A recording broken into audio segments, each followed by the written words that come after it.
नमस्कार भावांनो, मी अजिंक्य काम करतो P&O क्रूज शिप मध्ये आणि आज होता सी फेरस डे. तर व्हिडिओ टाकायला थोडा लेट झाला. तर सी फेरस डे निमित्त होता वडापाव वगैरे जेवायला होतं. म्हणलं सगळे आमची फलटण नाईट वर्कर जेवायला चालू, कारण वडापाव भाऊ म्हणजे कधी असो आम्ही जाणारच, काही विषयच नाही. गिफ्ट्स वगैरे लावले होते. मग सगळेजण मिळून आम्ही आलो क्रूमेस मध्ये. मग इकडे सी फेरसचे फ्लॅग्स वगैरे असे लावले होते. हा भाऊ सगळ्यात पहिला येऊन बघितला होता जेवायला, नंबर लावायला. म्हणला सगळ्यात पहिला येऊन नंबर लावणार, पण याला कुठं माहिती सगळ्यांनी हाच विचार करून सगळेच लवकर आले आणि असली लाईन बिन लागली होती ना इकडे जेवायला, लग्नात आल्यासारखं वाटत होतं. मग आलो फायनली. एवढा बारीचा थांबून थांबून आलो पुढं. कसं तरी बारक्या वडापावचा गाडा शोधत होता, म्हणजे वडापाव कुठं लावलेत नेमकं. तर फायनली आम्हाला वडापावचा पोस्टर दिसला, डिस्प्ले दिसला. पटकन आम्ही डायरेक्ट वडापावच्या काउंटरला गेलो आणि वडापाव घेतला. एकानं काय नाही होणार, म्हणलं भाऊ अजून एक टाक, अजून एक दे.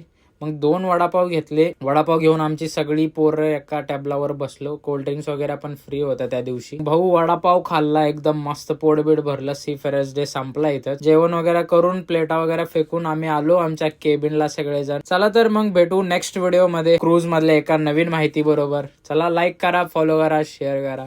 Bye bye.